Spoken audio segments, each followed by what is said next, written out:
आज बच्चों हम लोग पढ़ेंगे मोलर सॉल्यूशन। ये सब बच्चों छोटा छोटा टॉपिक है और न्यूमेरिकल में बहुत ही महत्वपूर्ण स्थान रखता है ने। देखने में छोटन लगे घाव करे गंभीर, है ने बच्चों, इसलिए पढ़िए और अब बनाइए अपना तकदीर। तो बच्चों हम लोग स्टार्ट करते हैं molar solution.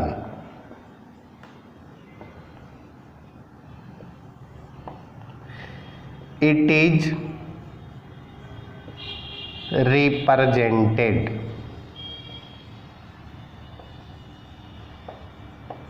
Bye M. Molar solution को एम से रिप्रेजेंट किया जाता है। When 1 mole of solute dissolve in 1 litre, इसको 1 भी लिख सकते हैं, 1 litre of solution which is called molar solution. Molar solution यानी 1 लीटर सॉल्यूशन में उपस्थित नंबर ऑफ मोलों की संख्या को मोलर सॉल्यूशन कहते हैं। 1000 सीसी ऑफ एम कंटेन्स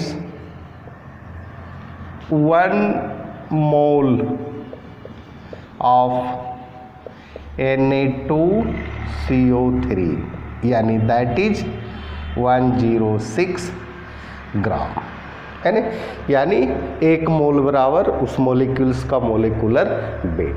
अब बच्चों कुछ मोलिक्यूल्स ऐसा है जिसका molecular weight and equivalent weight both are same, जैसे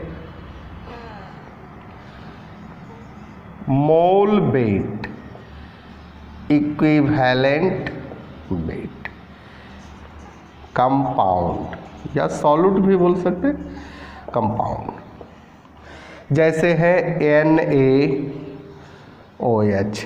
इसका मोलिकुलर वेट निकालेंगे, सोडियम का एटॉमिक वेट 23 होता है, ऑक्सीजन का 16 होता है, हाइड्रोजन का 1 होता है, यानी टोटल आता है 40। यहाँ इक्विवेलेंट वेट भी इसका क्या होगा, 40 होगा।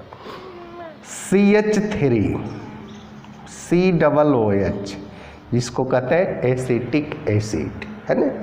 इसका मोलिकुलर वेट कार्बन 2 है यानी 24, हाइड्रोजन 3 और 1 4 है, और हाइड्रोजन का एटॉमिक वेट 1 होता है। ऑक्सीजन बच्चों कैगो है, 16 दूनी 32 हो गया, 4 4 8 2 10 के 0 बाकी 1 3 1 4 2 6 60। इसका भी इक्विवेलेंट वेट भी 60 होगा। HNO3 nitric acid, nitric acid का मोलिकुलर वेट हाइड्रोजन का 1, नाइट्रोजन का 15, ऑक्सीजन का 48 बराबर 63। 8 5 13 1 14,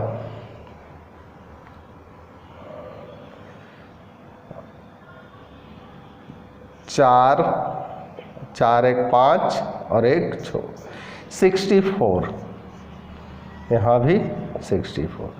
तो बच्चों जब किसी भी कंपाउंड का मोलिकुलर वेट और इक्विवेलेंट वेट दोनों समान होगा तो हमेशा याद रखिएगा नॉर्मलिटी बराबर मोलेरिटी, यानी normal solution is equal to molar solution. हमेशा याद रखिएगा बच्चों, इसको नोट किया जाए। यहाँ बच्चों थोड़ा सा ये नाइट्रोजन का जो होता है एटॉमिक वेट 14 होता है ना, यहाँ 63 होगा, 63। अब बच्चों हम लोग पढ़ लेते हैं मोलल सॉल्यूशन। मोलल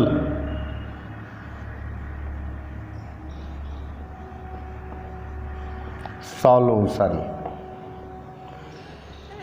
इसमें बच्चों सॉल्वेंट और सॉल्यूट से रिलेशन होता है, यानी व्हेन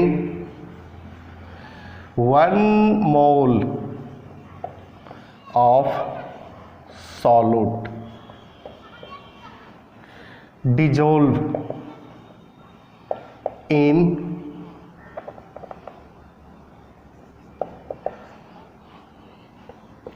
1000 gram of solvent, यानी 1000 cc ऑफ मोलल इस प्रकार से लिखाएगा, यानी कंटेन्स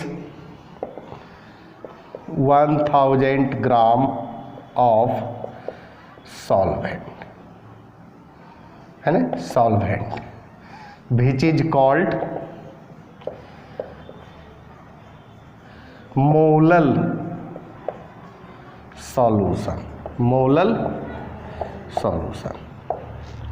तो बच्चों समझ में आया। अगला टॉपिक में हम लोग पढ़ेंगे नॉर्मलिटी, मोलरिटी, नॉर्मलिटी फैक्टर, है ना, relation between the normality and molarity. इसी के साथ बच्चों धन्यवाद।